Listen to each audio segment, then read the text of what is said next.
au Nigeria, libération de dizaines d'élèves enlevés dans l'état de Zamfara, Guinée-Conakry. Un chef de l'opposition désapprouve les sanctions de la CEDEAO contre le putsch.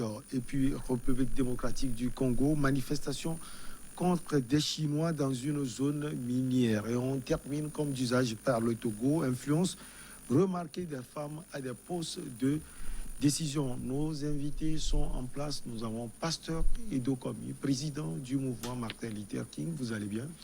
Oui, bonsoir. C'est un plaisir de retrouver encore le plateau ce mardi. Et ça fait quelques jours. En face de moi, un chef frère. Je crois que Dimas n'est pas là, mais bon, le débat va être quand même. Vous avez un autre frère. Un autre frère que je connais parfaitement très bien. Donc, je fais un coucou spécial à tous les enseignants. Au bureau de coordination du mouvement Martin Luther King de Lomé jusqu'à Sinkassé. Je pense bien qu'on se porte très bien et que le coronavirus ne va pas nous emporter au moment de... On va prier, c'est ça. Nous prions, nous sommes entre les mains du Seigneur. Le frère, nous allons le présenter, c'est Eric Johnson, directeur de publication de l'Union. Bonjour, grand frère, vous allez bien? Bonjour Michel, bonjour Pasteur de Kobi. Comme il a dit, on n'est pas des amis, on est des frères. Ah oui, on a parcouru un long chemin ensemble. Et on est presque nés dans le même quartier. Voilà, donc oui, c'est une vraie retrouvaille, ça fait plaisir. Allez, on commence donc par le Nigeria. Des dizaines d'élèves enlevés depuis septembre ont été libérés par leurs ravisseurs dans l'état de Zamfara, dans le nord du Nigeria, où l'armée a lancé plusieurs opérations militaires contre les groupes armés locaux qui multiplient attaques et kidnappings depuis 2 mois. Eric Johnson, ce sont des choses qui se passent fréquemment au Nigeria. Finalement, on n'est pas surpris par cette libération. Non, pourquoi on devrait être surpris? Vous savez, la situation sécuritaire au Nigeria, très franchement, je pense que c'est un peu écœurant de voir des Africains s'entretuer de cette manière en cherchant je ne sais quoi. J'ai fouillé un peu partout pour connaître les vraies revendications de ces groupes qui agissent en tuant, en capturant des jeunes, des enfants. Je ne comprends pas ce qui se passe parce que en tant qu'Africains, notre nature, elle est faite de beaucoup plus d'amitié, de solidarité dans des moments. C'est la tradition. Quels que soient les moments que nous traversons, nous sommes solidaires entre nous. On ne cherche pas forcément à atteindre à la vie de l'autre.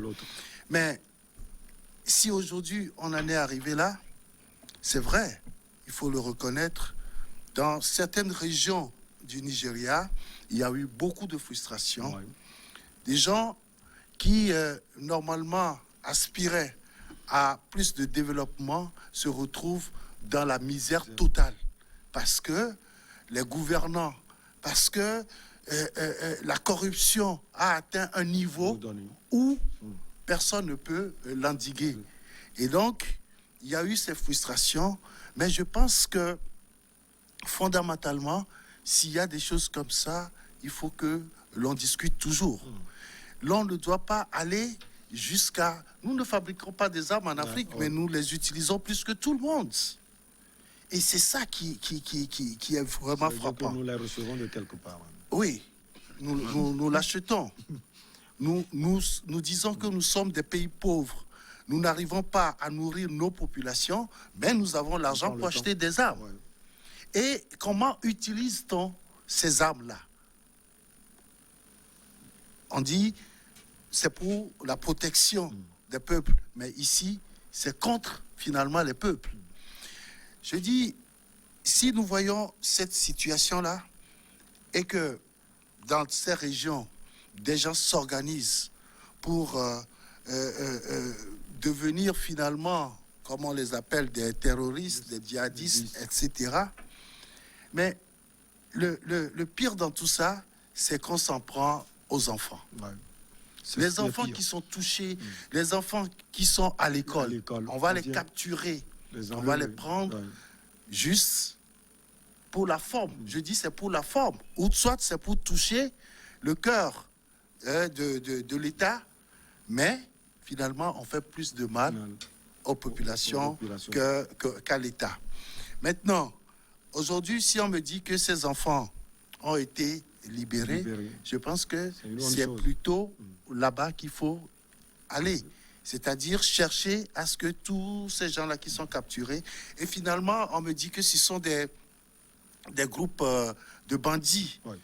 Il y a un mélange total. Oui, mais finalement, on ne comprend plus rien. On ne comprend plus. Qu'est-ce qui se passe?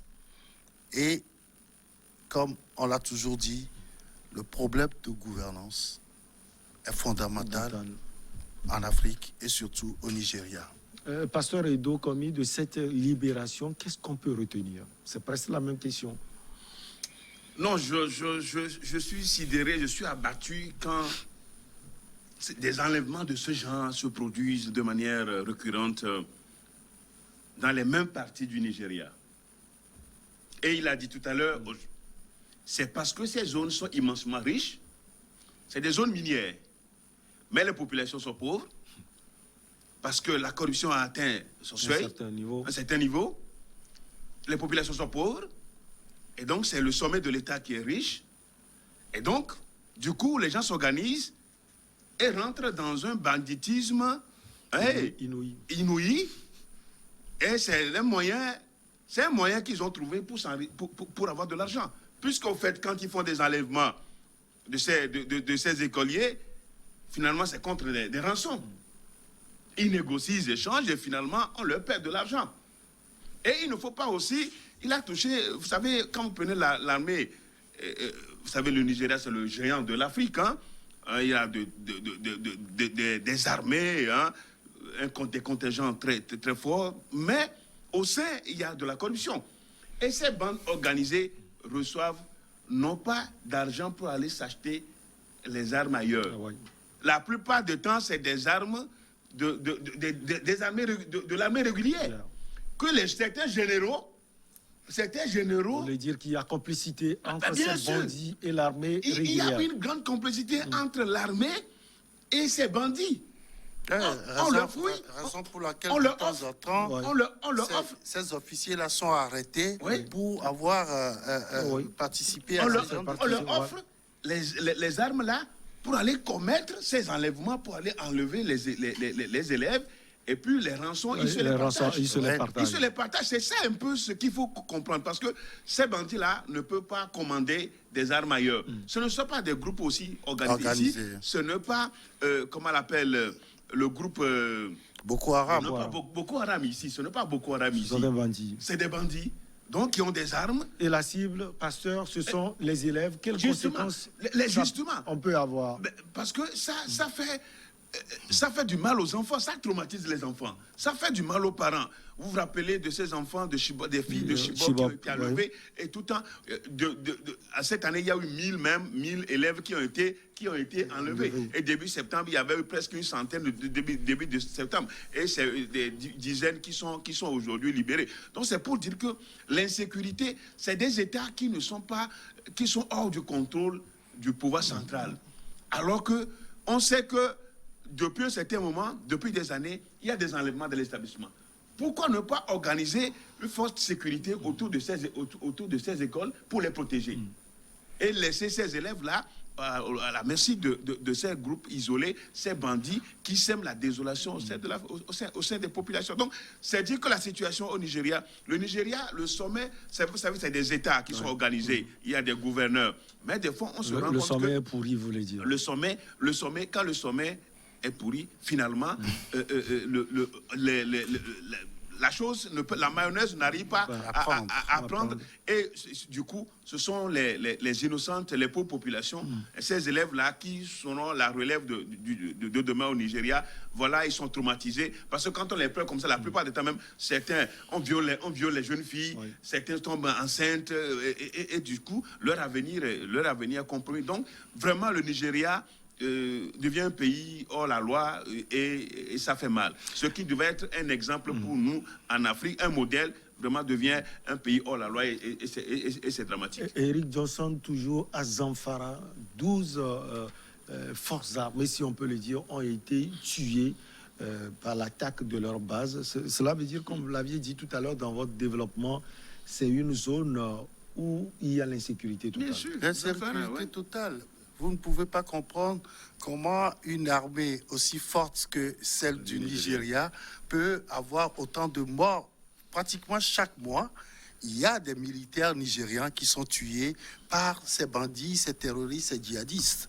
Et on ne comprend pas comment l'État au sommet ne peut pas s'organiser pour sécuriser ce territoire. C'est vrai que le Nigeria est vaste. C'est vrai que les frontières avec ces pays voisins sont poreuses, mais je pense que le Nigeria est une puissance militaire qui peut quand même, si la corruption n'était pas à ce niveau-là, qui peut quand même se sécuriser. Les militaires qui sont tués, c'est des gens qui sont sortis, qui ont quitté chez eux pour aller au boulot. Leur boulot, c'est de la sécurité du pays. Mais on vient les tuer fatalement. Et c'est des gens qui agissent, hein, ils n'ont peur de rien parce qu'ils savent que derrière, il y a une protection. C'est une manière de se faire entendre peut-être. De se faire entendre, oui. On le dit qu'il y a eu des frustrations. On le dit que les gens veulent quand même avoir un certain niveau de développement. Mais est-ce qu'on ne peut pas agir autrement? Voilà. Et c'est la question, hein, une question qui est excellemment posée. Est-ce qu'on ne peut pas agir autrement? Oui, non, bien sûr. Parce que, vous savez, il y a des gens qui trouvent d'intérêt dans ces genres d'attaques. Il y a des gens qui trouvent, on l'a déjà dit. Oui. Et donc, du coup, le Nigeria, compte tenu de sa superficie et de sa force militaire, quoi qu'il en soit, est capable de sécuriser son territoire, de sécuriser les citoyens et les États même, parce qu'on sait, il y a des États qui sont en proie à de l'insécurité. Donc, on doit maximiser les forces de sécurité pour venir à bout de ces bandits, pour venir à bout même de ces terroristes. Mais, malheureusement, pour le Nigeria, les forces de sécurité qui sont de l'armée régulière tombent dans des pièges de ces bandits. Et puis, malheureusement, leur vie s'en va comme ça. Donc, c'est une situation qu'il faut vraiment, il faut faire un diagnostic profond et permettre au Nigeria d'éviter ces genres d'attaques. Au fait qu'ils n'auront pas le Nigeria, parce que le Nigeria devait se comporter mieux. Si le Nigeria se porte mieux, je crois qu'en Afrique de l'Ouest, on va se porter bien. Allez. Je voudrais juste ajouter que, vous savez, la situation est telle que vous comprenez tout de suite que les populations elles-mêmes sont complices de ces bandits. Oui, parce que la stratégie que l'État nigérian utilise pour venir à bout de ces bandits-là, cette stratégie-là est mise à mal parce qu'au sein des populations, il y a beaucoup plus de complicité. On le dit toujours, hein, la sécurité commence d'abord par la population elle-même. C'est-à-dire que vous avez des gens qui s'organisent autour de vous, hein, pour que vous connaissez peut-être. Vous les connaissez, mais vous ne les dénoncez pas à l'armée. Et ça veut dire que peut-être, à partir de ce qu'ils font, vous aussi, vous tirez un peu de profit. Oui. Parce que ces populations aussi ne bénéficient pas de la manne pétrolière. Voilà. Oui, c'est ça. Justement. Donc, c'est pour ça, il faut que l'État nigérien revoie sa stratégie de lutte contre le terrorisme et le banditisme. Allez, on va marquer la pause. On revient après pour la suite.